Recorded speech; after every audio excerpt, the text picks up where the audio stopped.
2 dozen soldiers wanted to know if the girl who'd broken the range record could be beaten by numbers instead of speed. They surrounded the booth 8 deep, and none of them noticed the door open behind them until Reina Cortez was already standing inside it. 6 days before that, nobody in the building had known her name. She'd arrived at the Galactic Defense Academy the way every human did, quietly, treated like an experiment nobody expected to succeed. Commander Vexthal made that clear on her first morning at the range, addressing 2 dozen cadets from 6 different worlds while his mandibles clicked with something close to pity. Her species, he explained, sat in the lower half of nearly every measured trait. A single heart, no sight past visible light. Reflexes that trailed Acrylians by whole fractions of a second. "You'll go last," he told her. "No one expects you to keep pace." "Understood," she said, and meant something else entirely. The others ran the course first, 10 holographic hostiles, appearing at random intervals from random angles. Morpheus, scales flashing blue with each kill, shattered the standing Academy record at 4.1 seconds. An 8-legged cadet named Thren, eyes tracking in every direction at once, came in at 4.8. Even the methane breather sealed inside his containment suit finished under 5.4. By every biological measure in that room, Reina Cortez should have trailed all of them. She stepped into the booth and didn't move the way the others had. No pivot, no visible urgency. Her breathing slowed instead of quickening, the wrong instinct. Vexthal thought adrenaline should speed a body, not calm it, and then the first target rendered. She'd already fired before the light finished forming. The second dissolved before it fully existed.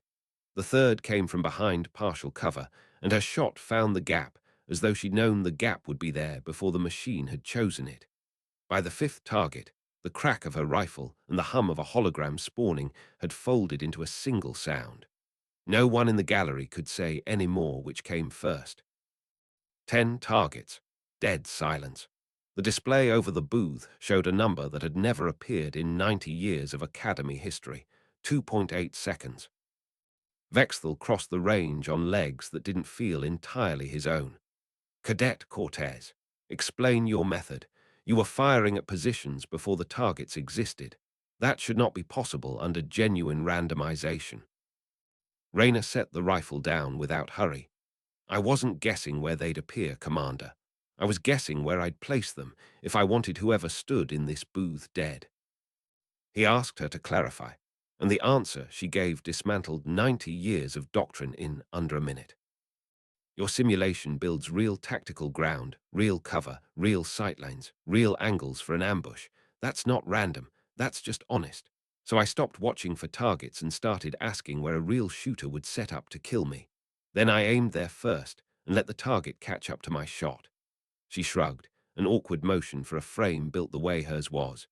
"You can't outrun a bullet already in the air, but you can fire before it if you already know where it's coming from. And you know this because my people have been at war with each other for 3,000 years, Commander. We've had a lot of chances to learn how somebody tries to kill you." He ran her 5 more times. Every result stayed under 3 seconds. By the fourth pass, he was reviewing frame by frame, watching her eyes move across the architecture instead of the holograms. Every ledge, every blind corner, every place a body could crouch and fire. She wasn't reacting to threats. She was solving an ambush before it existed, then walking the simulation into her own solution. It was the most human thing he had ever witnessed, and it unsettled him more than he wanted to admit. By morning, the footage had reached Commandant Thos, a Valoran with silver crests running the length of her spine. She'd watched it 7 times before Vexthal arrived, and she'd reached his same conclusion hours ahead of him. They hadn't stumbled onto an anomaly. They'd found a hole in 90 years of training. "We build soldiers to be fast," she said, watching cadets run flawless obstacle drills through her office window, disciplined, athletic, and she now understood, entirely predictable. "We never built them to be feared." She gave Vexthal 30 days and full authority to gut the curriculum. She gave Rayner a title she hadn't asked for. That was how, 6 days later, Raina found herself standing before 20 instructors 3 times her age, explaining why losing a fight on purpose could be the smartest move available. She showed them a battle 5 centuries old, humans faking retreat, drawing an enemy into a canyon lined with charges buried days in advance, then bringing the walls down on top of them. "That's slaughter," someone said. "That's how you win," Raina answered, and didn't look away. Instructor Zale, mantis lean and precise, volunteered to run the course against her, certain his own record, 4.6 seconds of textbook form, would put the human girl's fluke into proper context. He finished clean, every angle correct. Raina finished in 2.9, moving like nobody had ever taught her proper form, and beat him by a season and a half. That was when the Fenrisian instructor bared his teeth and called it cheating, the moment that had opened this telling. 23 of the galaxy's best marksmen circled around a number they couldn't make sense of, and Raina letting the silence do the work her father had once taught her silence could do. "No," she'd said, "it's called not dying." She went further that day than she had with Vexthal alone. "We don't hold to rules about fair fights. We hold to one rule: make certain the other side stops moving before you do. Everything past that is just method." She let the room sit with it before she asked the question underneath everything. What happens the day you meet something that never agreed to your rules to begin with? Nobody answered, because half the room had already buried people who'd found out, border skirmishes against enemies who used hostages and volunteer suicide charges, and never once consulted a manual on honorable engagement. It was Instructor Morphax, a Valoran who had lost half her command to exactly that kind of enemy, who broke the silence. She laughed, short, without much humor in it, and said the word none of them had wanted to say aloud. Effective. Then she looked at Raina the way a person looks at an answer they'd stopped believing existed.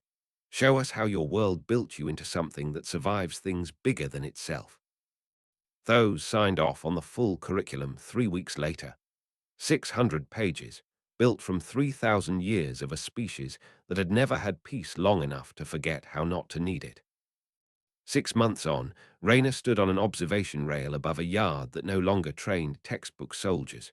Below her, a mixed squad moved in short bursts, taking cover on instinct, building crossfire without being told to. Rougher than before, considerably harder to kill. Vexthal came to stand beside her. "Your father would be proud." He laughed for 20 minutes when I told him. Then he asked if the galaxy was actually ready to be taught. "Was it? Ready or not?" she said, watching a trainee below drop behind cover that hadn't existed in the original course, improvised on the spot. It was time. The old way kept getting people killed politely. This way just keeps them alive. Vexthal watched the same trainee come up firing before her target had finished forming. Early, decisive, nothing like the discipline he'd spent 40 years teaching. He thought of the door Raina had walked through 6 days after landing on a world that had never asked her opinion of it, and of every door that door had since kicked open behind it. "Do you regret it?" she asked, "teaching us to fight the way you do?"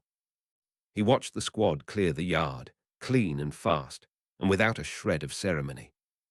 "No," he said, "because for 3,000 years your species learned the one lesson that actually keeps a soldier breathing.